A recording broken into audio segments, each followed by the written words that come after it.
Muy bien, buenos días a todos. Qué lindo día, ¿verdad? Podemos recordar al Señor, saber que Él está aquí con nosotros, que está en medio nuestro, que a pesar de todo, a pesar de lo que somos, Él nos ama de una forma incondicional. Y eso es lo lindo, saber que nuestro Señor siempre está con nosotros. Y saber que Dios está aquí y que Él nos congrega, que podemos disfrutar hoy de su presencia, es una de las cosas que más gozo nos debería dar en la vida. Saber que Cristo, siendo el Rey de Gloria, siendo el Rey de Reyes, el Señor de Señores, hoy está acá. Porque Él así lo ha prometido, donde estén 2 o 3 congregados en su nombre, Él iba a estar en medio. Y acá vemos más de 2 o 3. El Señor está con nosotros y le agradecemos por eso. Hoy vamos a ver 3 aspectos o 3 momentos importantes en la vida del Señor Jesús. Sabemos que el libro de Hebreos nos dice que tenemos un sumo sacerdote que puede compadecerse de todas las cosas porque Él vivió todo lo que nosotros vivimos. Pasó por cada una de las circunstancias que nosotros pasamos. Él experimentó el dolor, experimentó el sufrimiento, experimentó también el hambre, el cansancio, experimentó el estar mal emocionalmente por la pérdida de un amigo, experimentó el que su padre no estuviera más, porque su padre terrenal, aquel que lo había criado, falleció cuando él era muy joven. Experimentó el dolor y la angustia como nosotros también la pasamos. Experimentó el haber sido abandonado por el Padre, algo que nosotros no hemos experimentado. El Señor fue incluso más allá de lo que nosotros podíamos llegar, para que nosotros podamos descansar en Él, sabiendo que Él sí tiene cuidado de nosotros. Y que a pesar de nuestras fallas, de nuestros errores, Él nos dejó ejemplo para que sigamos sus pisadas.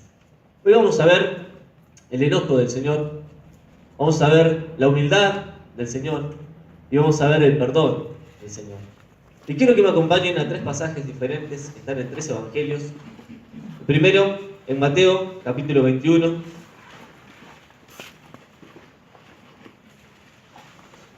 Mateo 21, versículos 12 y 13.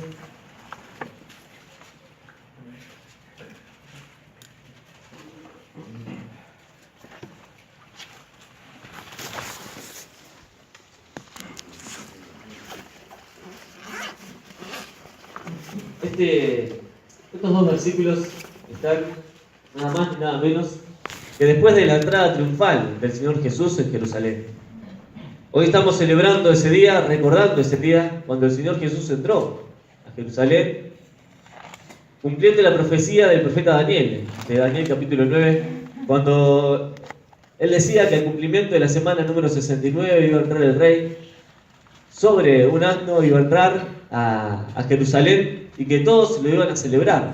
Y se cumplió al pie de la letra, incluso una vez hicimos la cuenta, vimos la profecía, el calendario lunar, todas las cosas y vimos que día por día se cumplió exactamente como Daniel lo había profetizado, como Dios se lo había dado. Pero el Señor, después que vio a todas esas personas con mantos sobre Él, que le ponían hojas de palmera, que le alababan y le decían Hosana al que viene en el nombre del Señor, llega al templo. Y cuando el Señor Jesús llegó al templo, dice el versículo 12, y entró Jesús en el templo de Dios, y echó fuera a todos los que vendían y compraban en el templo, y volcó las mesas de los cambistas y las sillas de los que vendían palomas, y les dijo, escrito está, mi casa, casa de oración será llamada, mas vosotros la habéis hecho cueva de ladrones. Hay otro versículo que dice que el Señor se hizo un azote con cuerdas, y que golpeaba a los animales para sacarlos del medio, que liberó a todas las palomas, así como dice acá, dio vuelta a toda la mesa de los campistas. Y yo no veo al Señor haciéndolo esto con calma, ¿no? Imagínense el templo, el lugar donde Dios habitaba, donde estaba la presencia del Señor, aunque según el libro de Ezequiel, la gloria de Dios ya no estaba en ese lugar, porque había salido. La casa que debería ser llamada casa de oración estaba siendo una cueva de ladrones, donde se vendían elementos, donde se cambiaba dinero, donde se generaba mucha ganancia y mucha mercancía, y el Señor se enojó. Acompáñenme ahora a Juan capítulo 12, versículo 13.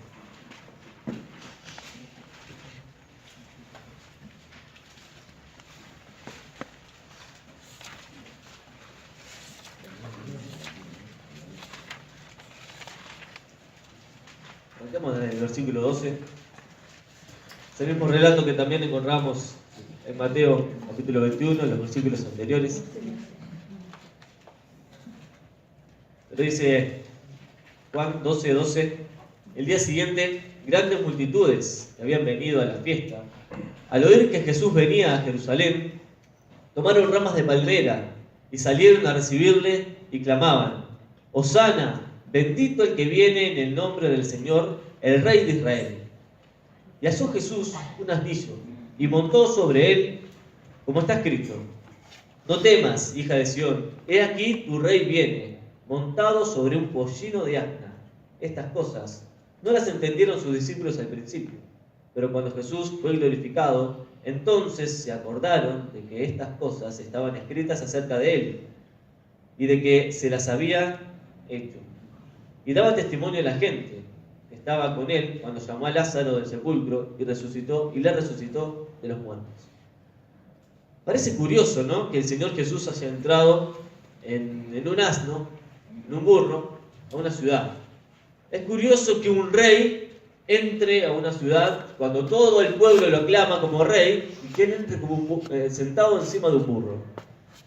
La costumbre de la época era que para humillar a una persona por haber hecho algo incorrecto o desleal, se lo sentaba sobre un asno, sobre un burro, y se le paseaba por enfrente de la ciudad, se le daba vuelta en la plaza principal para que todo el mundo lo viera y esa persona sea humillada. El Señor Jesús parece una contradicción lo que hace.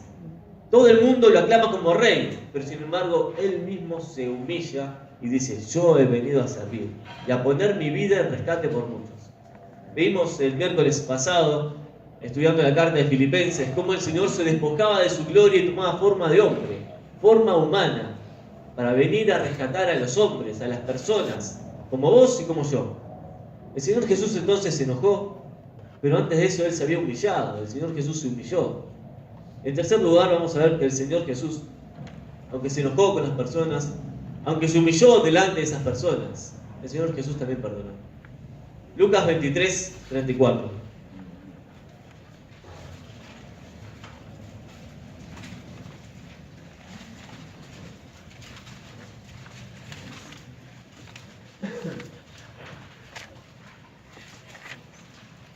En este momento estamos parados frente a la cruz. Estamos viendo a aquel rey que había entrado en la ciudad de Jerusalén. Estamos viendo a aquella persona humilde que no quiso entrar sobre un caballo ni caminando, sino que entró sobre un burro. Y en ese momento el Señor Jesús ve a todas las personas que estaban enfrente de él, pero sobre todo a los soldados que se estaban disputando sus prendas, su ropa. Y el versículo 32 dice: y cuando llegaron al lugar llamado de la calavera, le crucificaron allí, y a los malhechores, uno a la derecha y otro a la izquierda. Y Jesús decía: Padre, perdónalos, porque no saben lo que hacen. Y repartieron entre sí sus vestidos, echando suertes.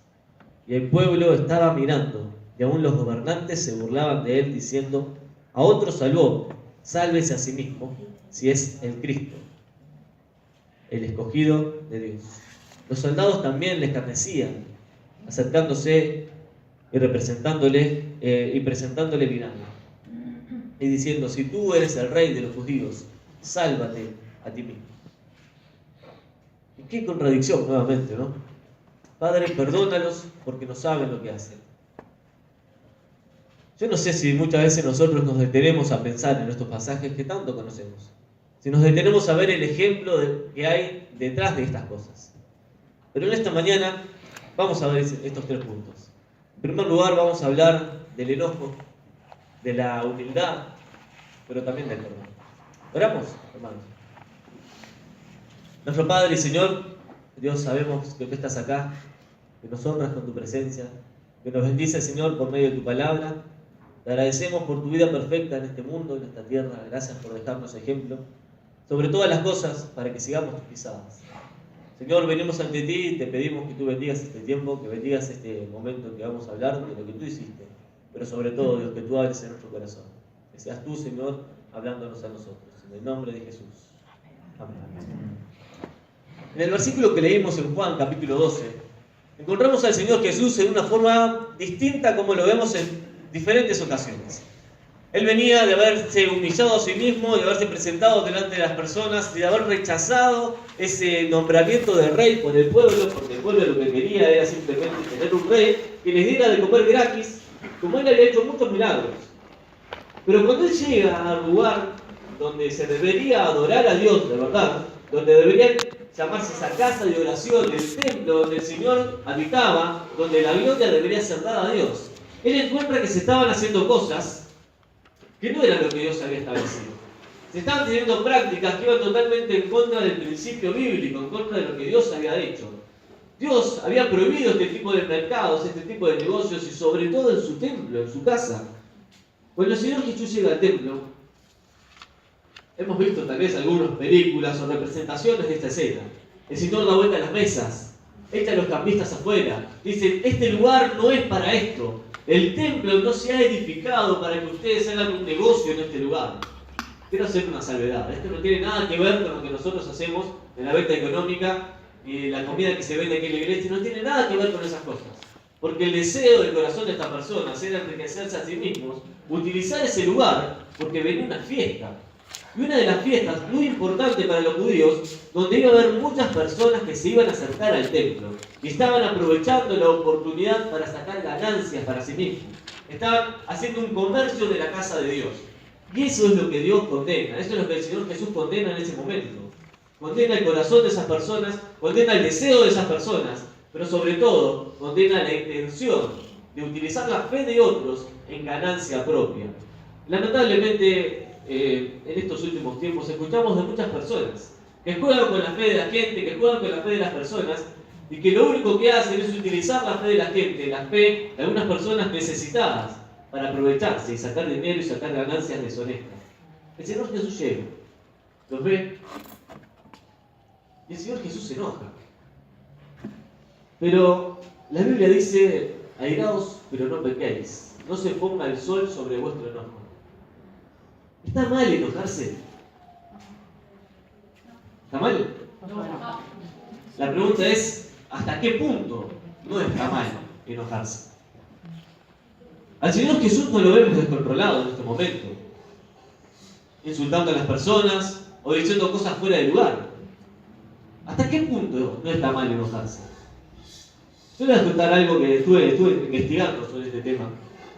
Y cuando está científicamente comprobado que cuando el enojo sube, la capacidad de razonar baja. Porque somos totalmente controlados por emociones fuera de control que no nos permiten pensar de una forma correcta y adecuada. Hemos visto muchas personas que por causa del enojo se descontrolan totalmente y dicen cosas de las cuales después se arrepienten. Padres que a veces se enojan con sus hijos, o parejas, esposo y esposa, que se enojan tanto entre ellos que dicen cosas de las cuales después se arrepienten. Pero hermanos, una vez que hacemos esto, el daño está hecho. Muchas veces he escuchado personas que le han dicho a otras: maldita la hora en que te conocí. Ojalá nunca te hubiese visto. No sé por qué Dios te enoja al mundo. Padre a un hijo.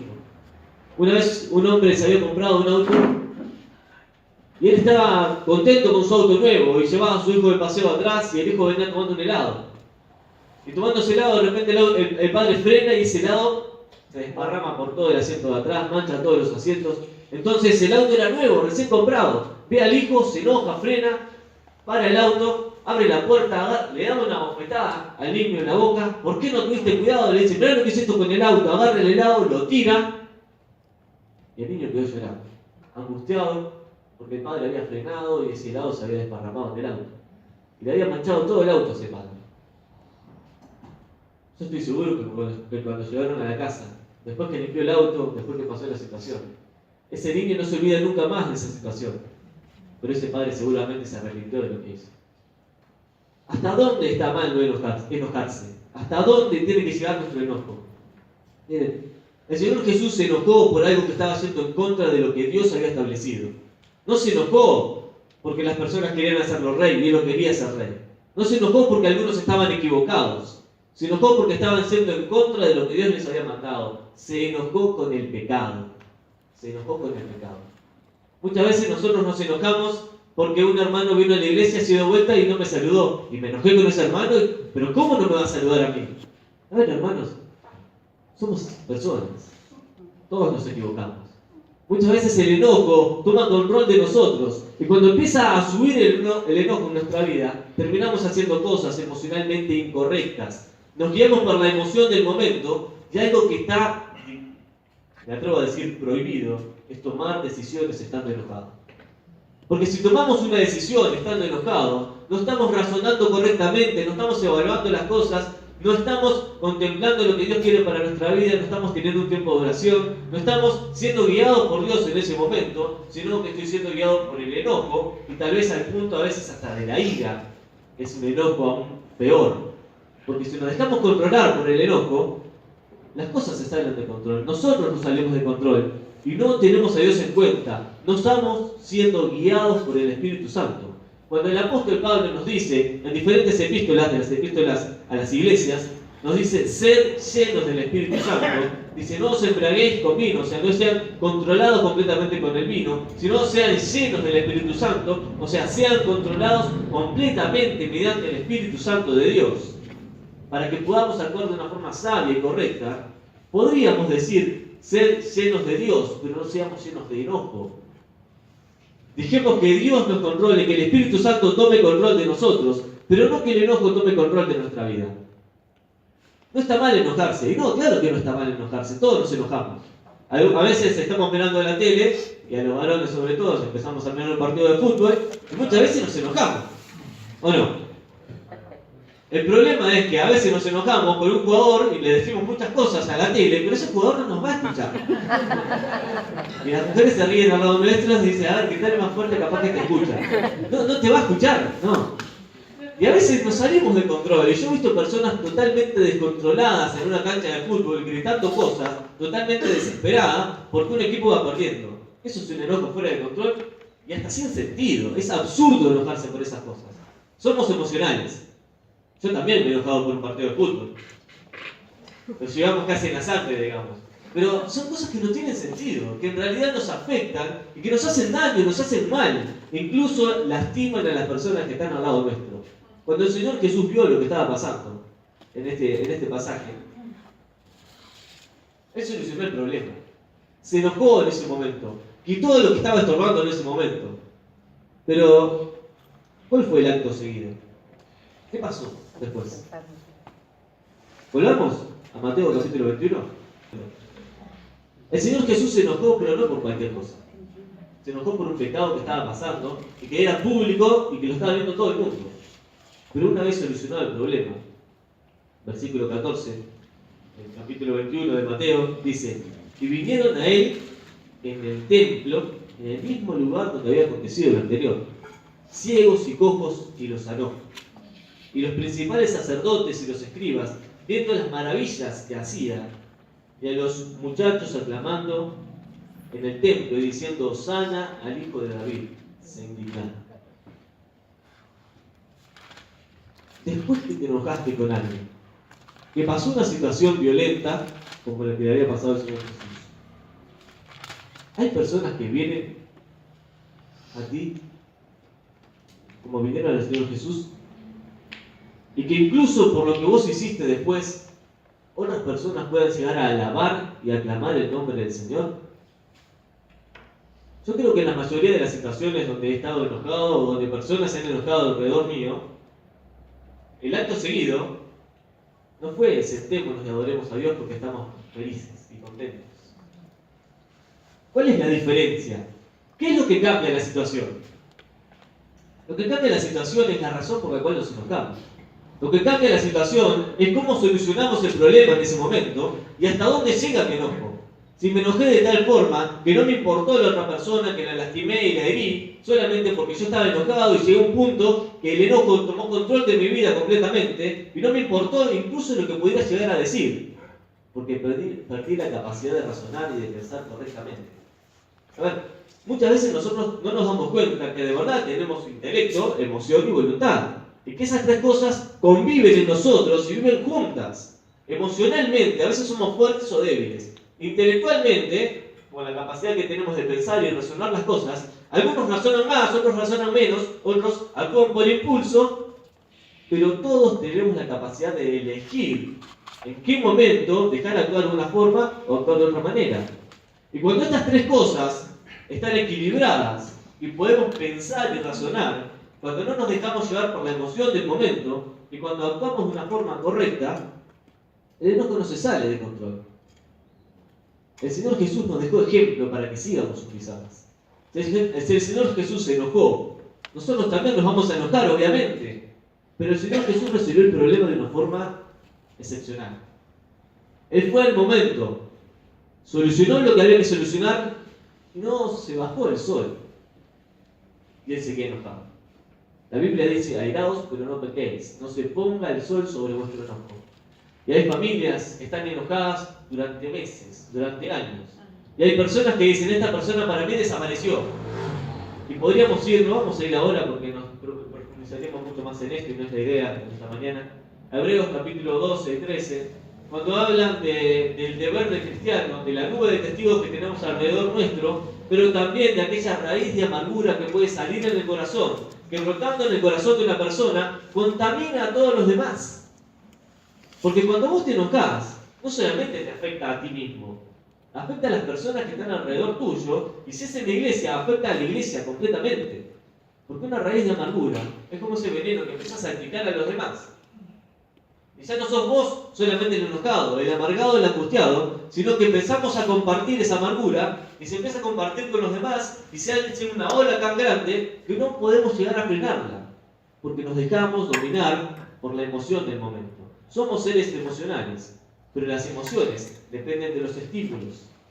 Las emociones dependen de los estímulos. Si somos estimulados a enojarnos todo el tiempo, vamos a responder de esa manera, porque mis emociones responden a los estímulos. Pero a ver, hay estímulos que para unos son buenos, pero para otros son malos. Hablando con diferentes personas, yo les decía, bueno, a vos antes de una competencia, ¿qué es lo que te gustaría escuchar? Y uno me dice, bueno, a mí me gustaría que me alienten, que me den para adelante, que me digan, dale que vos podés salir a ganar, podés dar lo mejor. Y otro me dice, no, a mí me gusta que me digan todo lo contrario, que soy el peor, que no voy a poder hacerlo, porque cuando me dicen eso me dan ganas de superarlo. Entonces, estímulos diferentes para lograr una misma meta. Pero muchas veces un mismo estímulo genera influencias diferentes sobre diferentes personas, porque cada uno de nosotros somos diferentes. ¿A qué voy con todo esto? Hay cosas que pasan alrededor nuestro, que a vos te pueden enojar, pero tal vez para otros puede ser algo gracioso. Muchas veces pasan con personas que son muy jocosas, ¿no? Que les gusta hacer bromas, pero la broma llega hasta cierto punto, hasta el punto que la otra persona se enoje. Cuando una persona se enojó, la broma tiene que terminar, porque ya no es gracioso.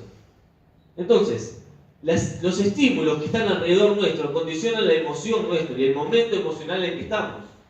Muchas veces sucede que nosotros pretendemos estimular a las personas de la misma manera, a todos por igual, pero somos todos distintos y eso es lo que enriquece a la iglesia.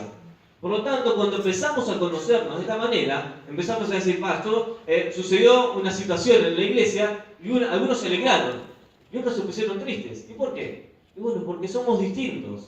No todos vamos a reaccionar de la misma manera, pero sí todos podemos seguir el mismo ejemplo. Y si seguimos el ejemplo del Señor Jesús, aunque un estímulo para mí me parezca negativo y me lleva a tener una emoción totalmente contraria a la de mis hermanos, puedo llegar a controlarme y no actuar de una forma incorrecta, por amor a Dios, pero por amor a los que me rodean también. Porque cuando actuamos descontroladamente y desordenadamente, no solamente nos hacemos mal, sino que hacemos mal a nuestro entorno. El Señor Jesús se enojó, y sí que se enojó, pero Él nunca perdió la mansedumbre. La Biblia dice que Él fue la persona más mansa que pisó la tierra, y antes de Él fue Moisés. Y vaya que Moisés también se enojó, ¿no?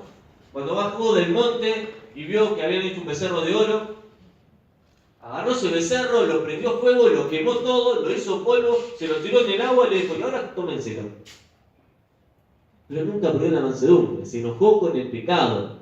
Hermanos, si tenemos que enojarnos, enojémonos con el pecado.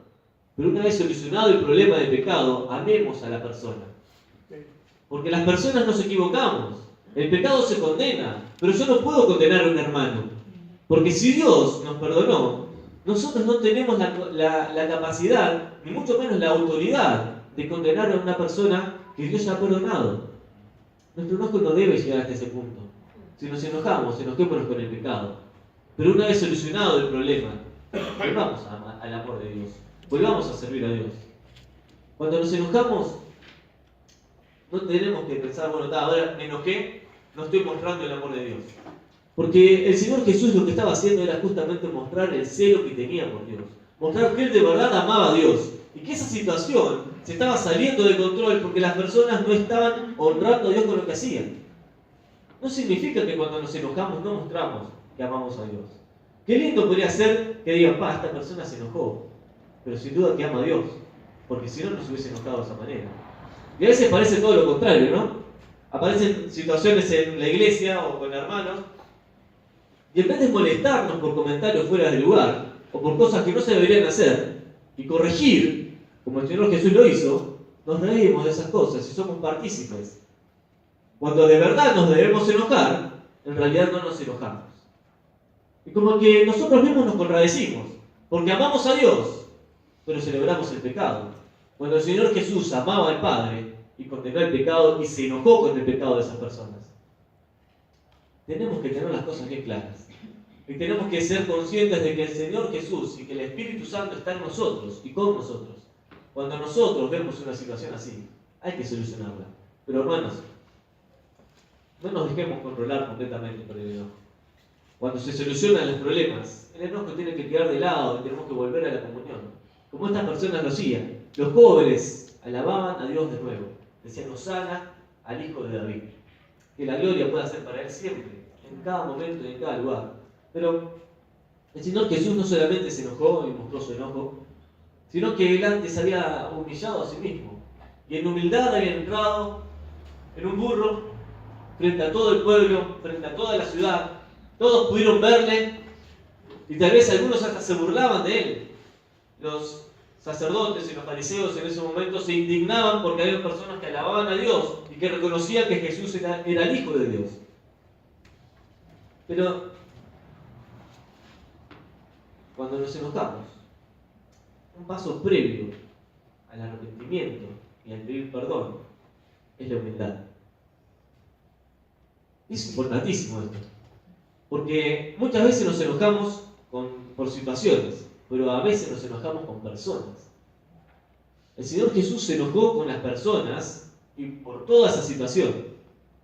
Pero el Señor Jesús antes había mostrado que Él era humilde. Y siendo el Rey de Gloria, el Rey de Reyes, el Señor de Señores, en ese momento simplemente mostró que era un hombre. Un hombre sentado sobre un burro, que en humildad venía frente a las personas a mostrar la gloria de Dios. Pero en humildad.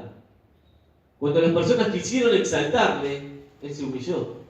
Y Él se hizo el más humilde de todos. Aunque ustedes no me humillen, yo me voy a humillar. Porque después sí iba a pasar por la cruz y iba a ser humillado frente a todos. Pero el Señor Jesús tuvo humildad. Y sin esa humildad no podríamos haber llegado al tercer punto, al tercer paso, que es el perdón del Señor Jesús. Cuando Dios estaba en la cruz, estaba observando toda esa situación. Seguramente había muchas de esas personas que estaban en el templo, que Él había corrido de ese lugar, que Él había sacado de ese lugar, porque pasaron pocos días después. Ahí estaban los soldados, mirando el manto del Señor, y como no tenía postura hacer algo perfecto, decían, no podemos partirlo.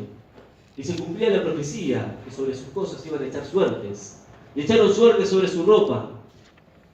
Y el Señor Jesús, viendo y observando lo que pasaba, mira a estas personas que se burlaban de Él, que le decían, si sos hijo de Dios, ¿por qué no te bajás de la cruz?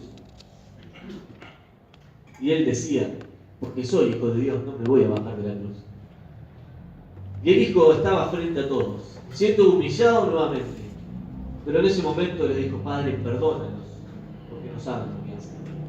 Perdónalos porque no saben lo que hacen. Voy a preguntar algo. Y esto es para nosotros, ¿no? ¿Cuántas veces perdonamos sin que la otra persona venga a pedirnos perdón? ¿Cuántas veces lo permitamos? Es diferente trabajar con adolescentes, ¿no? Porque ellos me dicen, no, si no me pide perdón, yo te lo voy a perdonar. Y los niños, peor todavía. Muchas veces cometemos el error de poner dos niños uno frente al otro y decirle, pedirle perdón. ¿Y qué hacen los niños? Con la trompa así, le dicen, perdóname. Pero el perdón es una actitud del corazón. No es algo que simplemente se pronuncie con palabras. Vos puedes perdonar a una persona que está a kilómetros de vos y sin embargo vas a sentir paz en el corazón. Porque cuando el Señor Jesús intercedió incluso por esas personas y le pidió al Padre que los perdonara, aunque ellos no le estaban pidiendo perdón porque él estaba sufriendo. Hermanos, cuando pasamos por situaciones difíciles, muchas veces sale de nosotros lo peor. Y después nos arrepentimos. O hay veces que alguna situación, un hermano o una persona ajena a la iglesia nos hace algo y nos enojamos de una forma muy fea, pero después nosotros no solamente tenemos que perdonar, sino que también tenemos que pedir perdón. Y para eso se necesita humildad. Para eso se necesita humildad. El Señor Jesús fue la persona más humilde que estuvo en la tierra. Cuando sus discípulos le vinieron a decir que querían ir con él, el Señor les dijo, pero miren que yo no tengo ni siquiera dónde dormir. No tengo dónde recostar mi cabeza. Cuando Pedro y Juan estaban subiendo al templo y se les aparece un ciego y el ciego les pedía dinero, Pedro les dijo, no tengo plata ni oro, pero lo que tengo te doy. Es un milagro. A veces parece que estamos bien cuando tenemos todo lo que necesitamos. Y es así, obviamente que es así. Estamos bien cuando tenemos todo lo que necesitamos, porque lo único que necesitamos es a Cristo. Y cuando tenemos a Cristo lo tenemos todo, porque Él es el que suple todas las cosas. Y muchas veces ponemos la atención y la mira en las cosas que son secundarias y nos preocupamos tanto por esas cosas y nos amargan tanto esas cosas y no nos perdonamos y no perdonamos y nos angustiamos. Y parece que si no tengo lo que quiero, estoy totalmente angustiado. Hermanos, eso es una falta de perdón. No solamente a las personas que están alrededor, sino a nosotros mismos. Yo he metido de la pata muchas veces, ¿no? Me he equivocado muchísimas veces. Pero hubo un versículo en 1 Corintios que Pablo en su defensa habla diciendo, no me importa el juicio de las personas, no me importa el juicio de las autoridades, y aún mi propio juicio sobre mi vida, porque el que me juzga es el Señor. Entonces cuando nos damos cuenta que el que juzga es Dios, nosotros mismos perdonamos a las personas y nos perdonamos a nosotros mismos. Cuando nos equivocamos muchas veces nos enojamos con nosotros mismos. Me parece algo absurdo, pero dígame si no es cierto, ¿no? Cuando haces algo que no querés hacer y te devuelve a la mente, si es un pecado o lo que sea, vuelve a la mente ese versículo que Pablo decía, ¿quién me librará de este cuerpo de muerte? Porque no hago lo que quiero, sino lo que aborrezco, eso hago. Entonces nos enojamos y a veces nos enojamos con nosotros. Y viene alguien y te pregunta, ¿cómo estás? Bien. Bueno, si dices bien, no me imagino lo que será mal. Pero pasan esas cosas, pasan estas cosas. El Señor Jesús perdonó aunque las personas no le pidieran perdón. Dios, en su momento, hizo el sacrificio perfecto para que todos nosotros alcanzáramos el perdón también. Porque aunque nos equivocamos, aunque ya somos salvos, aunque somos hijos de Dios, volvemos a equivocarnos y volvemos a desobedecer y a ofender a Dios. Qué lindo que Dios no se enoja como nosotros, ¿no? Qué lindo que Él no se deja dominar por la ira, porque mira que Él sí tiene poder para destruirnos. Qué bueno que Él, aunque tiene todo el poder para hacernos desaparecer, cuando hay personas que dicen ojalá te mueras, Dios no se deja dominar por el enojo.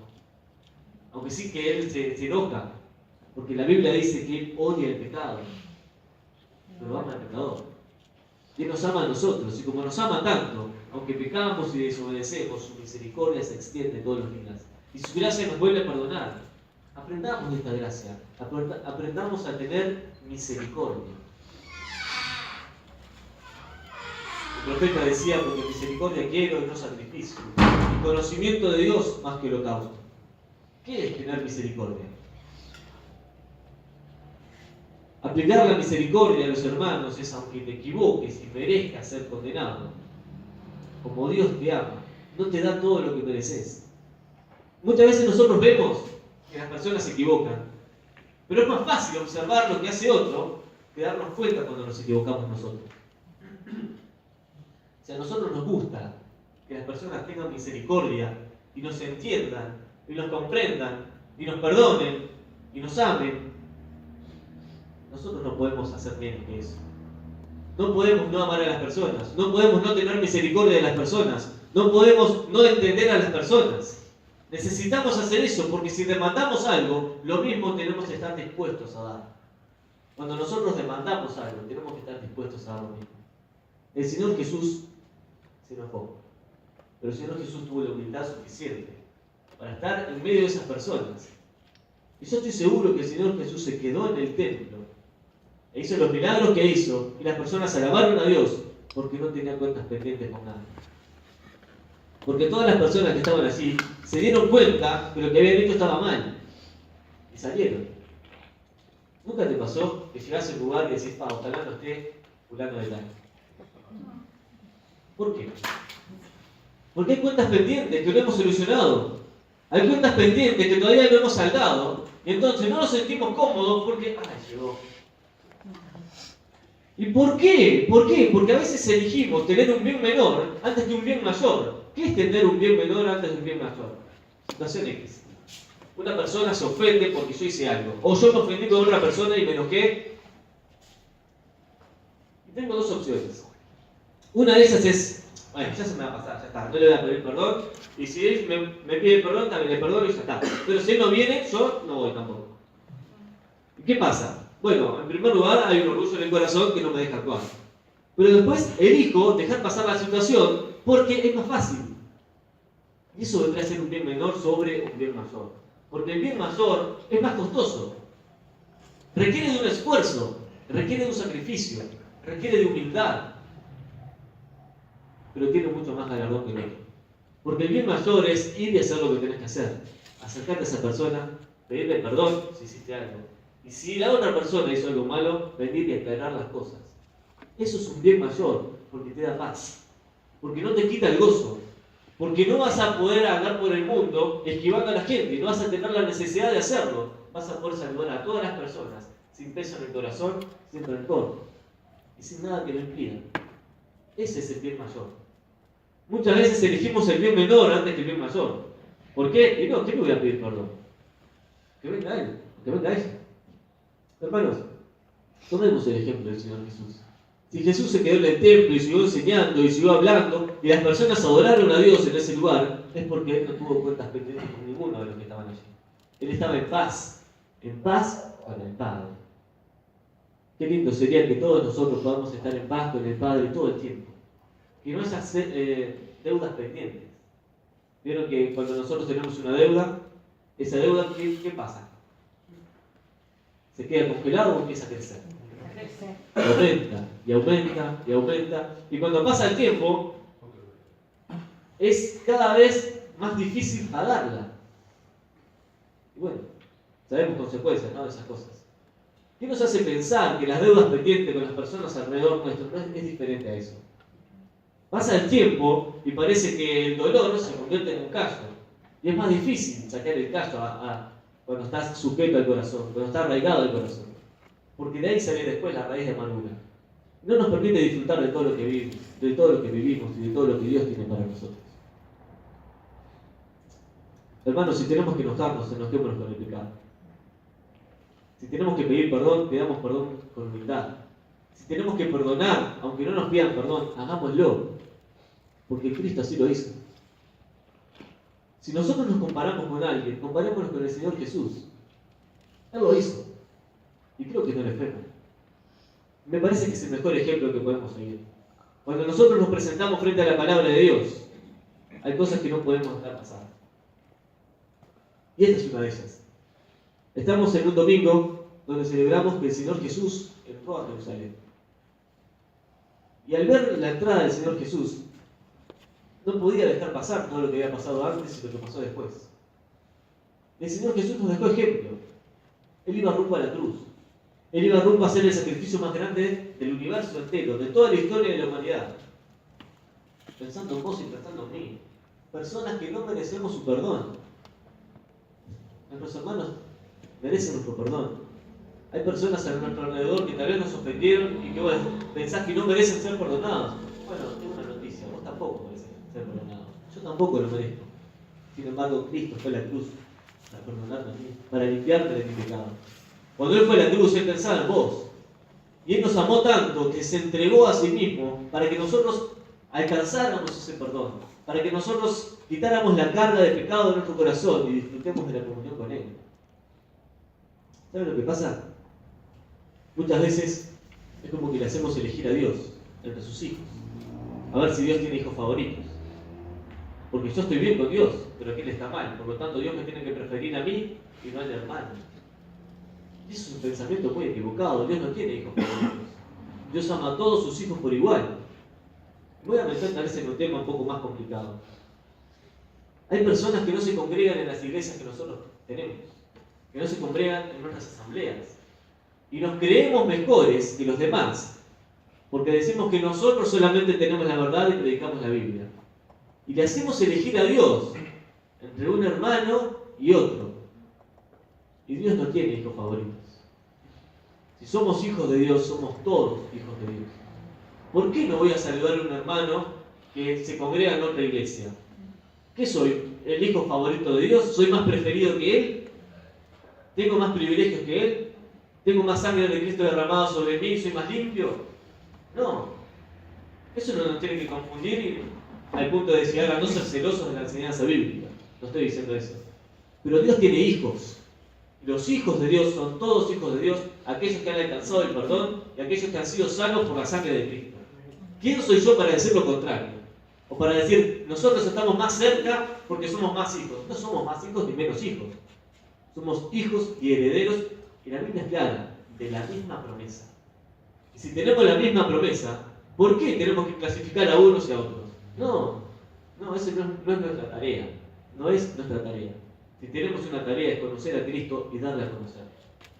Hoy estamos conociendo lo que Cristo hizo. Y tenemos que seguir sus ejemplos, seguir su ejemplo. Porque Él nos dejó ejemplo para que sigamos sus pisadas. Hermanos, la Biblia dice que el mayor de todos es el que sirve. Si nos preocupamos por servir y agradar a Dios, vamos a desestimar actitudes y comentarios que no tienen sentido. Vamos a desestimar ese tipo de cosas y ni siquiera va a dar lugar al enojo. Muchas veces vemos situaciones así y decimos, bueno, eso se le va a pasar. Y a veces esas cosas solucionan mucho, ¿no? Porque el Señor Jesús nos dejó su ejemplo. Si hay que enojarse, que nos enojemos con el pecado. Y una vez solucionado el problema, el perdón es lo primero. Pero sabemos que no hay perdón si no hay humildad. Una persona humilde es una persona que perdona, pero no solo que perdona, sino que pide perdón. Una persona humilde perdona, pide perdón y tiene cuentas claras. No deja que las situaciones se salgan de control y dice, bueno, en algún momento lo solucionaré. Porque sigue pasando el tiempo y la deuda aumenta y es más difícil solucionar. Espero que el Señor haya hablado en nuestros corazones. Conmigo lo digo. Y es su palabra y es su consejo. Si vamos a hacer algo que sea en el temor de Dios y para su gloria. Oramos. Padre Santo y Señor, estar ante ti nos llena de gozo, nos llena de alegría. Sabemos, Dios, que tú eres el Rey de Reyes, el Señor de Señores. No hay nada en este mundo, Señor, que sea superior a ti. Tú te has encargado que todas las cosas sucedan. Y Señor, tú nos has dado paz, nos has dado vida por medio de Jesucristo. Te alabamos y te agradecemos por eso, Señor. Queremos pedirte, Dios, que nos ayudes a aplicar tu palabra en nuestro corazón. Que tu paz, Señor, sea sobre nosotros y que nos ayude, Señor, a tener esa humildad que tú tuviste. A poder solucionar las cosas a tiempo y hacer, Señor, todo conforme a tu voluntad, Señor. Tenemos tu palabra, tenemos la guía para nuestra vida. Que necesitamos escuchar de ti día tras día, Señor. Para ser guiados por tu palabra, para ser guiados por ti, Señor. Gracias por tu amor y gracias, Señor, porque somos todos herederos de la misma promesa. Esperamos en ti y anhelamos tu regreso, Señor. Ayúdanos a estar en paz con nuestros hermanos, a estar en paz contigo también. Porque toda la gloria y la honra es para ti, Señor. Ayúdanos a ser uno, para mostrarle a este mundo que tú eres real, porque somos uno, Señor. Padre, bendice esta congregación, bendice a nuestros hermanos, Señor. Los hermanos que han creído en ti y en el resto del mundo, Padre. Que todos puedan adorarte y alabarte, que juntos podamos celebrar que tú eres real. Que esta semana sea una semana especial, diferente, porque de verdad recordamos que tú viniste a este mundo, que entraste en Jerusalén para llegar a la cruz, y comprar ese perdón de pecados para todos nosotros. Señor, que la gloria entera sea para ti, Padre. Gracias por tu sacrificio perfecto. En el nombre de Jesús oramos. Amén.